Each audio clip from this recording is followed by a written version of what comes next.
What's going on, everybody? Jim here from Clockwork Industries. Welcome back to another Clockwork gaming video for Diablo Immortal. In this video, I'm going to go over my Shimmerlin, Kick, Mystic Strikes, Sanctuary, PvP build, and right now, Wave of Light is like the flavor of the month monk meme build, and it's devastating right now in Battlegrounds with especially the high-res players who have awakened gear slots. It's just complete madness in the Battlegrounds. There's Reddit posts about it. It's getting pretty crazy. So what I do, though, I put this build together right after Wave of Light got buffed. I saw a couple people running it in Battlegrounds, and I kind of put something together that worked with my playstyle and kind of how I fit in the Battlegrounds in the matches that I'm getting into. And pretty much like I kind of float between the two brackets where it'll be like there's like the 3K lobbies where it goes from like 1,000 resonance up to like maybe like 4,000 resonance or 5,000 even. And then there's the Mega Whale lobbies. Well, I kind of float back and forth between those two. So in the lower lobby, I'm able to actually get in there and DPS and like be one of the top kill players and stuff like that. In the other matches, my goal is to really just get in, drop some cooldowns, drop my stun circle, and get the hell out and try not to die. Especially on offense, basically just get in there, dump my cooldowns, get out, and try not to die. On defense, I will play a little more aggressively and I'll just charge in and try to get on the idle and unload the cooldowns, try to kill somebody if I can, try to get my stun circle down. I'll just play like more loosely and I'll just try to get more cooldowns off and then still try to get out of there if I can. Otherwise, it is what it is. Die, turn around, come back in. It doesn't really affect you as much. We're seeing a lot of matches right now in Battlegrounds where offense we had a match the other morning on stream where offense had over 100 kills and they still didn't push the idle against us on defense. So the Battlegrounds are pretty out of whack right now, and this meme build is just it's pretty insane. So I'm gonna break it down right now. I'm running Tranquility's Gaze, which gives you the stun on your Sanctuary, Discipline Respite, which is the cooldown reduction on Sanctuary, and then the offhand Respite Sigh, which gives me 30% uptime on Sanctuary. I also run the 2-set Urge, which gives me another 30% uptime on Sanctuary. And then I'm running this main hand in replacement of not having the Urge 4-set, which is, you know, your speed attack speed buff. This actually doesn't seem to have an internal cooldown. I'm going to play around with it a little bit longer, but I've noticed that I've had this proc back to back like within only a couple seconds. So if it does have an internal cooldown, it's very small. So it's just kind of like a 10% chance to proc 50% attack speed. But because I'm running 4-set Gloom for the crit and damage buff, I lose the potential for the Vithus, and this is kind of like a good filler for that. I'm sure you might be able to mess around with a couple other things instead, but this is what I have been running. And then, of course, I have the Shimmerlin Shoulders, which gives you the gigantic flowers that pop out of the monk, and then I use the Mystic Strike Pants. And basically, the skills that I use are Mystic Strike, Kick, Wave of Light, and then Sanctuary. I'm using Kick strictly for mobility because I need as many dashes as I can to be able to basically get in with Mystic Strikes, drop my flowers, drop my Sanctuary, and then a lot of times what I'll do is kick out and then take off running. Another thing that I've been using in the Battlegrounds, instead of running... Okay, so I run Gladiator until I pop my Cheat Death cooldown. While that's on cooldown, they now increased it. It's like almost 4 minutes or something like that. 3.5 minutes. Where's it at here?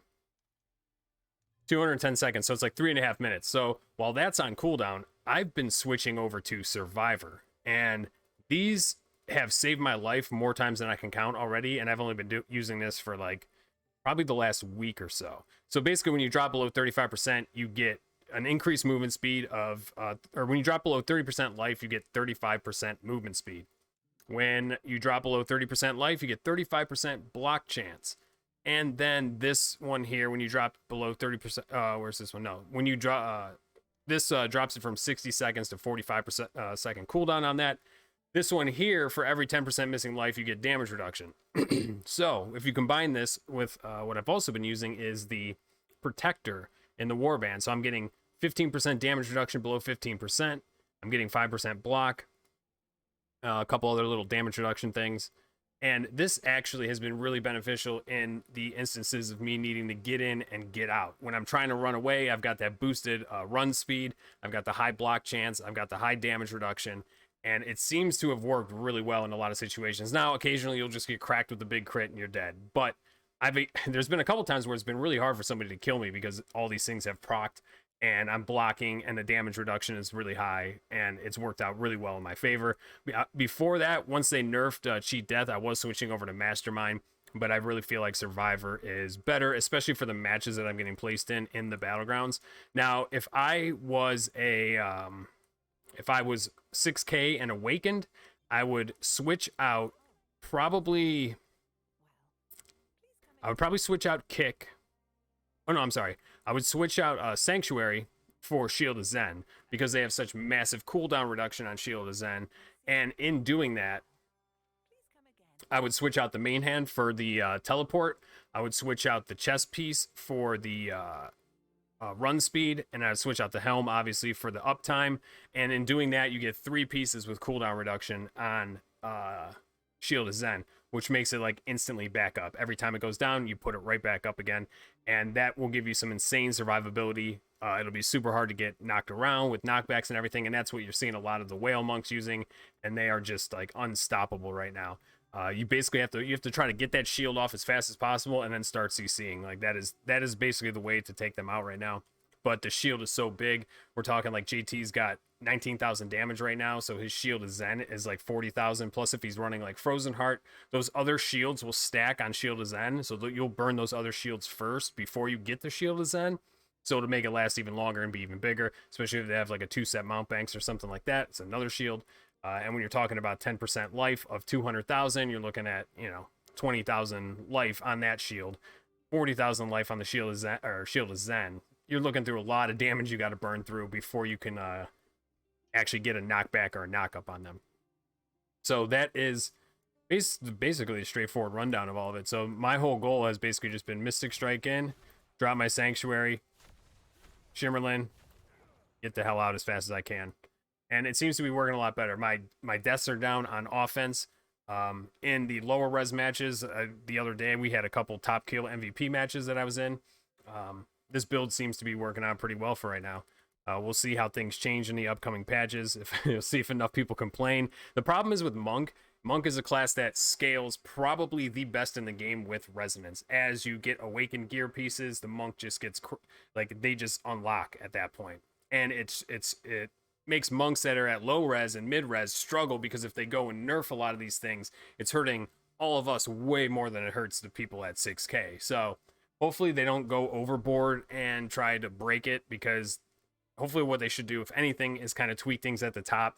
And Monk needs help at the bottom. If you're low res Monk, you're going to get thrown around and slapped around. It's really difficult. It has a super high skill cap, but it's a lot of fun. It's a pretty challenging class to play. That's why I really like Monk. But yeah, so I hope people don't go overboard in wanting to get it nerfed. It's more of a thing that's where Monk scales really well with the Resonance, probably more so than any other class that I can think of. I've only played a few other classes and really dove into the essences and stuff, especially Necro, and it's just that Shield of Zen unlock with this cooldown reduction is just so powerful that it makes you really, really powerful once you get to the Awakened gems. So that's just a quick rundown on this. If you want to see some PvP live, link for the Twitch is down in the description. Try to go live every morning at 7 a.m. Eastern time, and I'll go until around 11, 12. I'd like to try to end my day with vaults at noon, but it all depends on my workload in the shop and everything like that. Sometimes I got to cut out a little bit earlier than that, but love to have you come on, hang out in the mornings with us on Twitch, and do the Battlegrounds, run some dungeons, and all that stuff. I got another build I'm going to do for an updated dungeon build that I've been running that is now with Mystic Strike and Shimmerlin to make my Firestorm instead of Kick and 7-sided Strike, which I was using in the other one. It's a pretty nice build, and I think it has a little bit more burst damage and more damage output than the other build, and I think because of the other one has 7-sided Strike is only a one-time attack with a longer cooldown. I think you're able to pop off more Shimmerlins to get your Firestorm going more often. But I would have to do some actual like side-by-side testing on that. But look out for that video. It'll be another Monk dungeon build video. And then I was going to be switching to Barb and trying that out, but I don't think I'm going to have enough time, because I do believe that Blood Knight is probably going to be coming in the next content patch in 2 weeks, and if I'm going to switch to a class, I want to spend at least like a month in that class and get all the essences and really try to figure it out before I switch, like make up my mind on it and have an opinion on it, because you really do need to get the essences together and try to put your builds together that way. Hopefully it's a strength class, so I don't have to refarm my greens and stuff. I did get lucky with quite a few decent Health 6 greens, and Probably once I hit about, I don't know, maybe in the next couple levels, I'll probably start pre-farming health 5 because it's getting to the point where it's going to be tricky. I could technically get some good regular legendary items from Hell 6 to upgrade, but we're going to be moving into Hell 7 anyway pretty soon. I'm really not too stressed out about it. I'm almost in my CR set. I'm just about 10k CR, so it'll be fine. I can roll right into Hell 7. I'm not really too worried about it, and we'll get a good jump on Hell 7 and take it from there. So if you have any questions, leave them down in the comments. Links for everything down in the comments. If you liked the video, hit the subscribe button, like button, all that good stuff. And I will see you in the next monk build video. Have a good one, everybody.